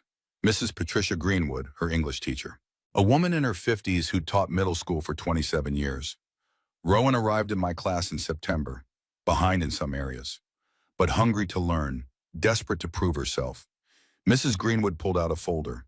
These are her essays, her test scores. She went from C's and D's to straight A's in 3 months. Not because she's naturally gifted, though she is intelligent, but because she finally has a stable home, a place to do homework, people who care whether she succeeds. The math teacher said similar things. So did the science teacher. So did the school counselor who'd watched Rowan go from withdrawn and isolated to helping tutor younger students. She's become a leader. The other kids look up to her. They know she's been through something hard. They don't know the details, but they can see the strength it took to survive. The principal, a stern woman named Dr. Judith Hartwell, was perhaps the most effective witness. I've been an educator for 32 years. I've seen thousands of at-risk children come through these doors. Most of them are lost, falling through cracks, going through the motions until they age out and disappear. She looked directly at Callista. Rowan Hayes is not one of those children.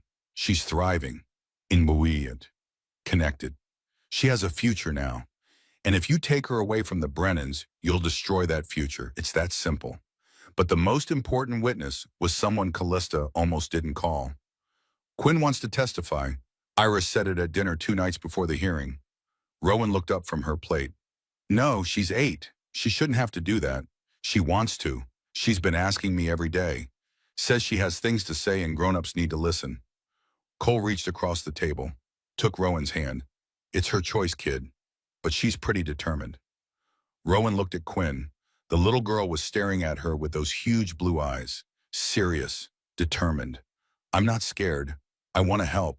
Quinn's voice was firm. You're my sister, and I'm not letting anyone take you away. The night before the hearing, Rowan couldn't sleep. She lay in bed staring at the ceiling. Her room was everything she'd never had. Clean sheets, a desk with her homework organized, books on shelves, a closet with clothes that fit, pictures on the walls, one of her mother, one of the Brennan family at Thanksgiving, one of her and Quinn making cookies. A life, a real life. and tomorrow someone could take it all away. She heard footsteps in the hall. A soft knock. "Rowan, you awake?" Iris's voice. Gentle. "Yeah. Can I come in?" The door opened. Iris sat on the edge of the bed. She was wearing a robe over her pajamas. Hair down, face free of makeup. She looked tired, worried. Can't sleep either. Rowan shook her head. "I keep thinking about what happens if we lose. We're not going to lose. But if we do," Iris put her finger against Rowan's lips, silencing her. "Listen to me. When I was 16, I aged out of foster care. Turned 18 and they kicked me out. No family, no money, no plan. Just a garbage bag full of clothes and a bus ticket to nowhere." Rowan had heard pieces of this story before, but never the full thing. Never like this. "I ended up in Austin, slept in shelters, worked minimum wage jobs, barely surviving. I was so angry. At my parents for dying, at my foster families for not keeping me, at the social worker who saved me but couldn't adopt me, at the whole broken system." Iris's voice got quieter. "Then I met Cole. He was working at a motorcycle shop. I came in looking for a job. He took one look at me and knew I was running from something, knew I was barely holding on. He gave me the rum. Didn't ask questions, didn't judge, just gave me a chance." She smiled. "We didn't fall in love right away. Took years, actually. But he gave me something more important than love. He gave me a place to exist while I figured out who I was." What does that have to do with tomorrow? Everything, because 23 years ago, someone took a chance on a broken girl with no future. And that girl survived, thrived, built a life. Iris cupped Rowan's face in her hands. "You already survived the hard part. You survived the streets, the abuse, the neglect, the fire. Tomorrow is just one more fight, and we're going into it together." What if the judge doesn't see it that way? Then we make him see it. We show him what I see every single day. A girl who deserves everything good this world has to offer. Iris kissed her forehead. "Get some sleep, baby. Tomorrow we fight for our family." The courtroom was packed, every seat filled, standing room only in the back, bikers in leather, teachers in professional clothes, neighbors who'd driven across town to support a family they barely knew. Even the convenience store clerk who'd chased Rowan out months ago. He'd closed his store to be there. Judge Harrison looked older than he had 6 months ago, more tired, but his eyes were still sharp. Still missed nothing. "We're here for the 6-month review of the temporary custody arrangement for Rowan Hayes. Miss Stone, your report." Adelaide stood. She looked nervous, like she was about to do something that went against every instinct.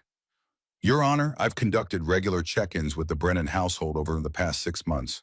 Home visits and interviews with Rowan, interviews with the family, reviews of school records and therapy reports."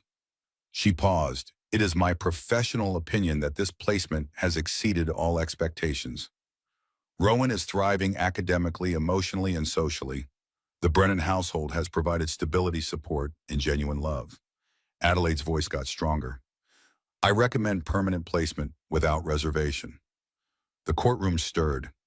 Whispers. Adelaide recommending permanent placement was huge. It meant CPS wasn't fighting this. But then Theodore Ashworth stood up. He was thin, sharp-featured, expensive suit, wire-frame glasses that made his eyes look cold.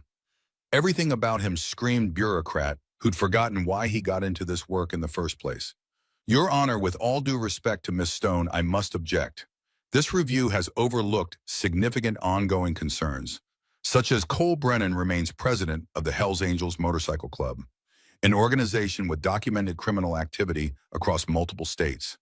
The household environment may appear stable on the surface, but the underlying associations pose serious risks." Ashworth pulled out his own folder, thick with papers. "I have documentation of arrests, investigations, and allegations involving members of the Austin chapter. Drug trafficking, assault, weapons charges. While Mr. Brennan himself hasn't been charged, his leadership role in this organization cannot be ignored." "Mr. Ashworth, do any of these charges involve Mr. Brennan directly?" "No, Your Honor. But do any of them involve activities in or around the Brennan household?"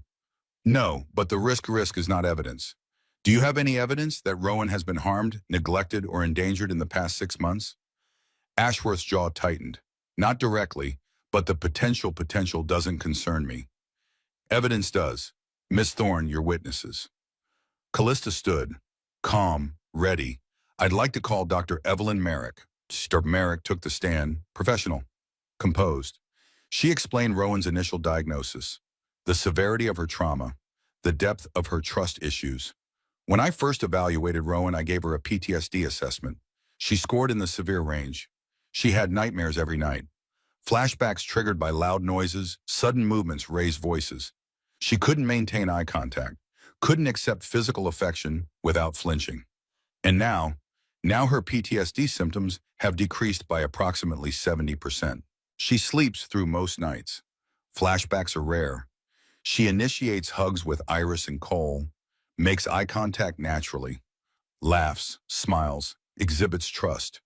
In 20 years of practice, I have never seen a child heal this rapidly. The Brennan family has created an environment where genuine healing is possible. Dr. Merrick looked directly at Judge Harrison. If you remove Rowan from this home, you will undo 6 months of intensive therapeutic work. You will reinforce her core belief that she is unworthy of love and stability. You will tell her that even when she does everything right, the system will still throw her away. Ashworth cross-examined. Dr. Merrick, isn't it possible Rowan is simply complying, showing you what you want to see because she's afraid of being sent back to the streets? No. I'm trained to identify compliance versus genuine progress. Rowan's healing is real, but she's only been in this placement 6 months. That's not enough time I've worked with hundreds of traumatized children.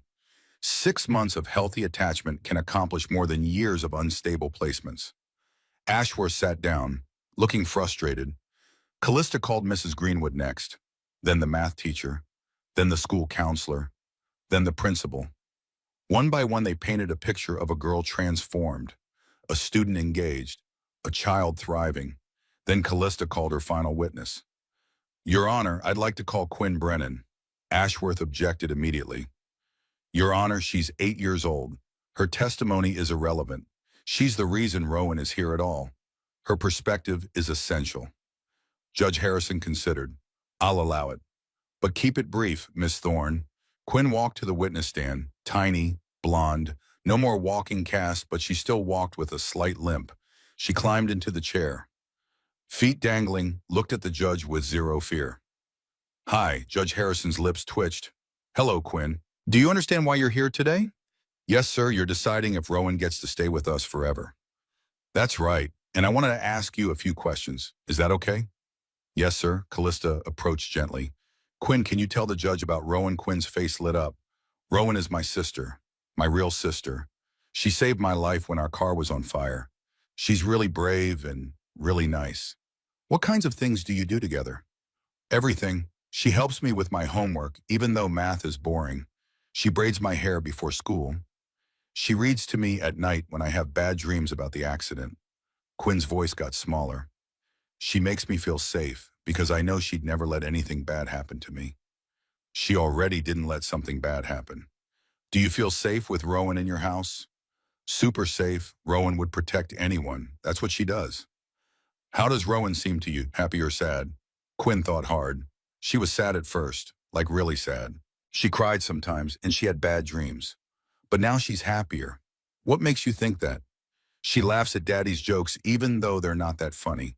And she plays games with me. And last week she made cookies with Mommy and she was singing. Really quiet, but I heard her. Quinn leaned forward. People don't sing when they're sad. Callista smiled. Quinn, what would you feel if Rowan had to leave? The little girl's face crumpled, tears welling up immediately. She can't leave. She's my sister. Sisters don't leave. Quinn's voice rose, getting higher, more panicked.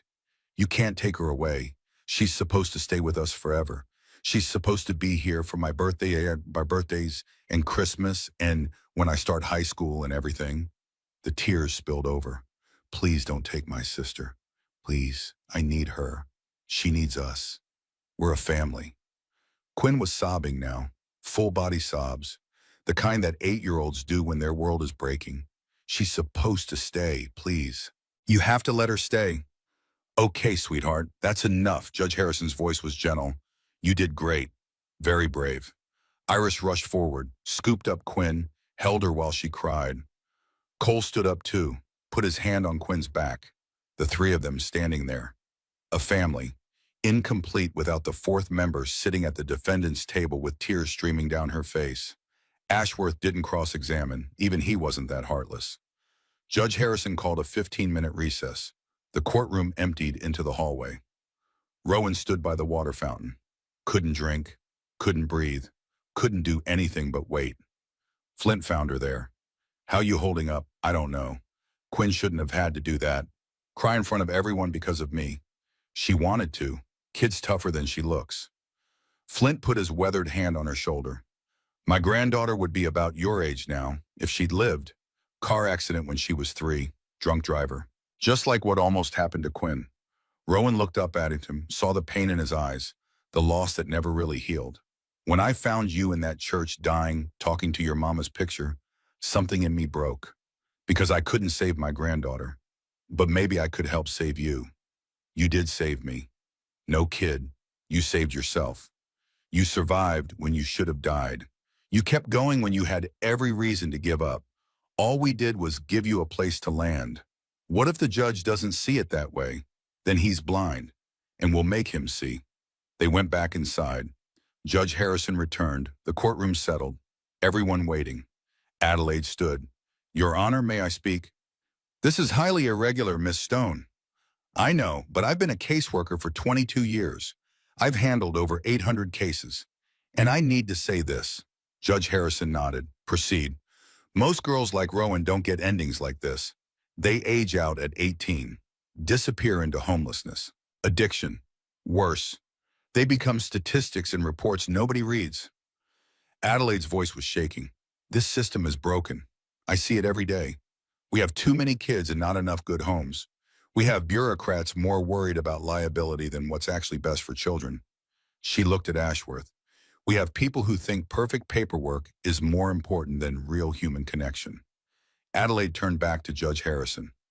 Rowan Hayes should have died in that church basement. Alone, forgotten. Another failure we'd have filed away and moved on from. But she didn't die. Because this family, this unconventional, imperfect family, mobilized 200 people to find her. They brought her back from the edge. They gave her something she'd never had. A home. Adelaide's voice broke. Your Honor, I'm officially changing my recommendation. I believe permanent placement is not just appropriate, it's essential. This is what the system is supposed to do. Find children in crisis and give them families who will fight for them. She looked at Rowan. The Brennans fought, and they won. And I'll be damned if I let paperwork destroy that. The courtroom was silent. Ashworth looked like he'd been punched. Judge Harrison removed his glasses, rubbed his eyes. Mr. Ashworth, do you have anything to add? Ashworth stood, stiff, formal. Your Honor, I maintain my concerns, but I acknowledge that Miss Stone's experience and perspective carry significant weight. I defer to the court's judgment. He sat down, defeated, knowing he'd lost before the ruling was even made. Judge Harrison shuffled his papers, the sound impossibly loud in the silent courtroom.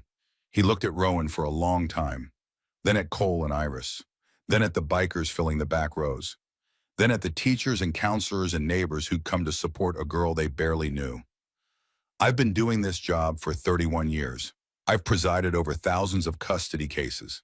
I've seen the best and worst of what families can be. He paused. The state's interest is in the welfare of the child, not in satisfying bureaucratic protocols, not in addressing abstract concerns about potential dangers, not in maintaining the illusion that our foster care system works when we all know it's broken. Another pause. This girl was failed 7 times by the system meant to protect her. She was abused, neglected, disbelieved when she reported sexual assault, blamed when she asked for help. Judge Harrison's voice hardened, and then she found people who fought for her, who showed up, who proved through actions, not words, that family is a choice we make. He picked up his gavel. It is the ruling of this court that the temporary custody arrangement is hereby converted to permanent placement. Rowan Hayes will remain in the legal custody of Iris Brennan. The courtroom erupted, but Judge Harrison wasn't finished. He raised his voice over the noise. Additionally, I am approving the expedited review for Cole Brennan's joint custody. Given the exceptional circumstances of this case, his demonstrated commitment to Rowan's welfare, and the clear evidence of positive impact, I am granting Cole Brennan full parental rights effective immediately. The gavel came down. Rowan Hayes is now Rowan Hayes Brennan. This matter is closed. The sound that followed was like thunder. Cheering, crying, bikers pounding the wooden benches, teachers hugging each other, Adelaide Stone wiping tears from her face. Quinn broke free from Iris and ran to Rowan, threw herself into her sister's arms. You get to stay forever. I told you, sisters don't leave. Iris and Cole surrounded them. 4 people holding each other in the middle of a courtroom. A family, complete, official, forever. Flint pushed through the crowd, grabbed Rowan's shoulders. Welcome home, kid. For real this time. Reaper was next. Then other bikers whose names Rowan was still learning. All of them congratulating her, welcoming her, making her part of something bigger than one family. Dr. Merrick hugged her. So did Mrs. Greenwood. So did the principal. One by one, people who'd fought for her, who'd believed in her, who'd shown up. Callista approached last, professional mask finally cracking. You did it, Rowan. You earned this. We did it, Rowan corrected. No, you survived. You kept fighting. You let people in even when every instinct told you to run. That was all you. Adelaide Stone appeared at Rowan's side, looking older, tired, but something like peace on her face. I'm sorry for everything, for every time the system failed you, for every time an adult should have believed you and didn't. You're here now, that's what matters, Adelaide smiled. You know what I think. I'm going to retire. 22 years is enough, but maybe before I do, I'll train the next generation better. Teach them to see kids instead of case numbers. That would be good. The convenience store clerk pushed through the crowd, face red, nervous. I'm the guy who chased you out. For the water, I'm so sorry. I was having a bad day and I took it out on you, and it's okay, it's not. But I want you to know, water's free, forever, and anything else you need. Groceries, whatever. You come in and you take it. No questions. Thank you. The man walked away, looking lighter somehow, like Rowan's forgiveness had lifted something heavy off his shoulders. Outside the courthouse, the bikers had formed up. 50 motorcycles in formation, engines rumbling. Cole looked at Rowan. You ready for what? To ride home. He handed her a helmet, led her to his Harley, helped her climb on the back. Iris and Quinn got into the truck, would meet them at home. The ride through Austin was like a parade. Cars pulling over, people on sidewalks waving. Someone had posted on social media. The story had spread. Homeless girl saves child, gets adopted by hellsangels. Happy ending in a world that usually doesn't give them. Rowan held on to Cole, felt the engine vibrating through her whole body, felt the wind pulling at her hair, felt alive in a way she never had before. This was freedom, real freedom. Not running, not hiding, but choosing. Choosing family, choosing home, choosing life. 8 months later, October. Rowan's 15th birthday. She woke up to the smell of chocolate chip pancakes, smiled before she even opened her eyes. Iris making breakfast, just for her, because she asked. The house was quiet for about 10 seconds. Then Quinn burst through the door. Happy birthday! She jumped on the bed. Rowan caught her, both of them laughing. You're 15. That's practically grown up. Practically. Do you feel different? Rowan thought about it, about who she was a year ago, homeless, alone, dying in a church basement, and who she was now, daughter, sister, student, person with the future. Yeah, Quinn, I feel different. Breakfast was perfect. Pancakes with chocolate chips. Bacon crispy the way Rowan liked it. Orange juice. Coffee that Iris let her have now that she was 15. Cole handed her a small box, wrapped in newspaper comics because they'd run out of wrapping paper. It's not much, but I thought you might like it. Rowan opened it. Inside was a necklace, simple silver chain, pendant in the shape of a rowan tree, the tree she was named after. Strong, resilient, beautiful. Cole, this is... Her voice broke. It's from all of us. There's an engraving on the back. Rowan flipped the pendant over. Read the words carved into the silver. You were always worthy. We just had to find you. She couldn't speak, could barely breathe, just sat there holding this piece of metal that somehow contained everything she'd ever needed to hear. Iris hugged her from behind. Happy birthday, baby. The party was small, just family. Flint came. Brought a card with $50 and a note that said, for books or whatever smart kids buy. Reaper and his wife Maria brought a cake way too big for 5 people. They sang happy birthday. Quinn sang the loudest. Off-key and proud. When Rowan blew out the candles, she didn't make a wish. For the first time in her life, she didn't need to. Everything she'd ever wished for was sitting at the table. What did you wish for? Quinn asked. Can't tell. Won't come true. But Rowan wasn't wishing. She was remembering. Remembering 1 year ago, sleeping behind a dumpster, hungry, cold, invisible. And now she was here, surrounded by people who loved her, who chose her, who fought for her. December came fast, cold for Texas. Not like up north, but cold enough that Rowan needed the jacket Iris bought her.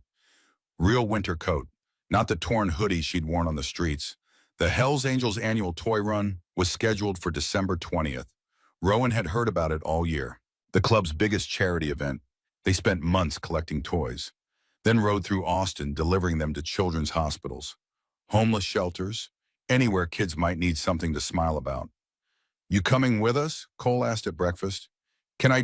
Your family? Of course you can. The day of the ride was cold but clear. Blue sky, a winter sun that gave light but not much warmth. Rowan climbed on the back of Cole's Harley. Iris and Quinn following in the truck loaded with toys. 50 motorcycles rolled out. Formation perfect. The rumble of engines echoing off buildings. People stopped to watch. Some waved. Some took pictures. Some just stared. First stop was St. David's Hospital. The same hospital where they'd taken Rowan 8 months ago. The same place she'd woken up scared and alone until Iris and Cole showed up. The children's ward was decorated for Christmas. Lights, tinsel, a tree in the common room. But the kids in the beds looked tired, scared. Some of them wouldn't make it to New Year's. Rowan helped distribute gifts, teddy bears, books, art supplies, small things that meant everything when you're stuck in a hospital bed far from home. A little girl, maybe 10, bald from chemotherapy, looked up at Rowan with huge eyes. Are you really with the Hells Angels, kind of? My dad's the president. That's so cool. I bet you're really tough. Rowan sat on the edge of the bed. I survived some hard things, but so are you. Fighting what you're fighting. That's the toughest thing there is. The girl smiled. First real smile her parents had seen in weeks, according to the mother crying quietly in the corner. Next stop was the homeless shelter. The same Salvation Army where Rowan used to go for showers. The woman who worked there recognized her immediately. Oh my God, Rowan, is that you? Hi, Miss Patricia. Look at you. Clean, healthy, happy. The woman hugged her tight. I prayed for you every night. Prayed you'd find somewhere safe. I did. They delivered toys to the kids staying at the shelter. Rowan saw herself in their eyes. The fear, the uncertainty, the trying to be invisible. She knelt down next to a girl about 13. Dirty clothes, wary eyes, hands wrapped around a stuffed animal like it was the only thing keeping her tethered to earth. Hi, I'm Rowan. The girl didn't answer, just stared. I used to stay here last year. I was homeless for 11 months, lived behind dumpsters, slept in a church basement. The girl's eyes widened slightly. And now I have a family, a real one. People who fought for me when nobody else would. Rowan handed her a gift bag. Inside was a journal, pens, a flashlight, a warm hat, practical things Rowan would have needed. Don't give up. The right people are looking for you even if you can't see them yet. You just have to hold on. The girl clutched the bag, nodded once, didn't speak. But something in her eyes changed. Some small spark of hope where there'd been nothing before. On the ride home, Rowan sat quiet behind Cole, thinking about that girl, about all the kids still out there, still waiting, still hoping. She'd been one of them, and now she wasn't, and that meant something. Late December brought unexpected news. Cole came home from the shop with something like satisfaction on his face. Kevin Walsh was arraigned today. DUI charges, vehicular assault. The DA's office finally filed. Rowan looked up from her homework. The anger she'd felt that night outside his house was gone, replaced by something calmer, something like justice delayed but arriving. What changed? Pressure. The video never went away.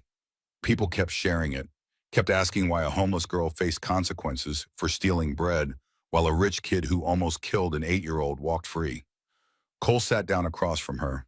His father's money couldn't make it disappear this time. Trial set for March. Quinn might have to testify, but Callista says the video evidence is strong enough without her. Rowan felt something loosen in her chest. Not revenge, something cleaner. Good. That was all she needed to say. The rage that had driven her to his house that night was gone, replaced by something better. Trust that the system, broken as it was, could sometimes be forced to work. December 23rd, the official adoption ceremony. They had already won in court, already had the legal papers. But this was different. This was the moment it became real on paper. The moment Rowan Hayes became Rowan Hayes Brennan in every database, every record, every system that had failed her. Judge Harrison presided, same courtroom. But this time it was celebration instead of battle. We're gathered today to finalize the adoption of Rowan Hayes by Cole and Iris Brennan. He looked at Rowan. Young lady, you've come a long way since I first saw you in this courtroom. Scared, traumatized, barely able to trust that good things could happen. His voice softened. Now I see a girl who's found her place in this world, who knows she's valued, who has a future bright enough to need sunglasses. Scattered laughter. Cole, Iris, you took a chance on a child the system had given up on. You fought bureaucracy. You opened your home and hearts. You proved that family is built through action and choice. Judge Harrison signed the papers. One by one, the sound of pen on paper impossibly loud. By the power vested in me by the state of Texas, I hereby declare that Rowan Hayes is from this day forward the legal daughter of Cole and Iris Brennan. He looked up. And Rowan, your name shall be changed to Rowan Hayes Brennan, keeping your mother's name because she'll always be part of who you are, but adding your new family's name because they're part of who you're becoming. The gavel came down. Congratulations to the Brennan family. May you have many years of happiness together. Cole pulled out a box. Inside was a leather jacket, custom made, her size, black leather with patches, Austin chapter on the back, and above it, hand-stitched in silver thread, little hero. You're too young to be a full member. But the club voted, unanimously, your family, and when you're old enough, if you want it, there's a place for you. Rowan put on the jacket. It fit perfectly, felt like armor, like belonging, like she'd finally found her tribe. Quinn grabbed her hand. Now we match. We're both Brennans. Yeah, Quinn, we match. 1-year anniversary. August, hot Texas summer, full circle from the day of the fire. The Brennan backyard was packed. 70 people, maybe more. Bikers, teachers, neighbors, Judge Harrison, Adelaide Stone, Callista Thorne, Dr. Merrick. Everyone who'd fought for Rowan. Everyone who'd shown up. Cole stood on the back porch, raised his glass. 1 year ago today, my daughter was trapped in a burning car. 50 adults stood there filming, not helping, just watching. His voice carried across the yard, and a homeless girl ran into that fire, broke the window with her bare hands, pulled Quinn out, almost died doing it. He looked at Rowan. That girl is my daughter now, legally, officially, forever. And I want everyone here to know something. Rowan didn't save just Quinn that day. She saved all of us. She reminded us what courage looks like, what it means to act when everyone else freezes. Cole's voice broke. She made us better, made us a family, and I will spend the rest of my life making sure she knows she was always worthy. We just had to find her. People raised their glasses. Flint shouted, "To Rowan." Others echoed it, "To Rowan, to family, to second chances." Then Rowan stood. Iris looked surprised. Quinn bounced excitedly. Cole smiled. I don't have fancy words like Cole. I'm still learning how to talk about feelings without running away. Quiet laughter. But I know this. 1 year ago, I had nothing. Expected nothing. Because nothing was all the world had ever given me. She looked at Quinn. Then I heard a little girl screaming. And something in me said, run. Help her. Save her even if it kills you. Her voice strengthened. I didn't know that girl would become my sister. Didn't know her family would become mine. Didn't know that one decision, one moment of not thinking would change everything. She looked at Cole and Iris, but it did. And now I'm standing here with parents who love me, a sister who drives me crazy but I'd die for anyway, a community that showed up when no one else would, a life I never imagined. Rowan raised her glass. I gave everything I had when I ran into that fire. And I got everything back 1,000 times over. Her eyes swept the crowd. Thank you for believing in me, for fighting when the world said I wasn't worth fighting for teaching me that family isn't blood. It's showing up. It's choosing each other every single day. She looked at her parents, her sister, her family. Thank you for choosing me. The yard erupted. People cheering, crying, hugging. Flint grabbed Rowan in a bear hug. Reaper pounded her back hard enough to hurt.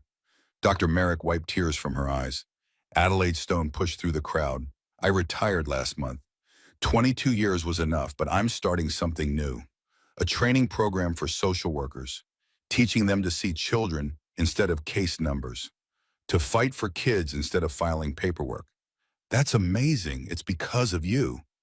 You reminded me why I got into this work. To save kids, not to maintain a broken system. Adelaide handed Rowan a card. You ever need anything? You call me, I'll be there. That night, after everyone left, Rowan sat in her room. The house was quiet. Quinn asleep. Cole and Iris downstairs cleaning up. Normal family things, boring things, beautiful things. Rowan pulled out paper, pen, started writing. Dear Mama, I'm okay. Better than okay. I'm happy. I have a family now. A real one. A mom who fights for me like a lioness. A dad who protects me and teaches me that strength is choosing not to hurt people. A sister who loves me with her whole heart. I have a room, clean clothes, food whenever I'm hungry. I go to school and I'm getting straight A's. I have friends. I have a future. I made it, Mama. I survived. And I didn't just survive. I found everything you wanted for me. She paused, thought about her mother's words, the words that had kept her going through 11 months on the streets, through the fire, through everything. I still miss you. I'll always miss you. But I'm not alone anymore. And I really know now that what you taught me matters. That helping people is the most important thing we can do. You would be proud of me, Mama. I'm proud of me. I love you. I'll always love you. Your daughter, Rowan. She folded the letter, placed it beside her mother's photograph. The picture in the frame that said family. Beside it was a new photo, the one Iris took at Christmas. All four Brennans wearing their leather jackets, smiling, together, complete.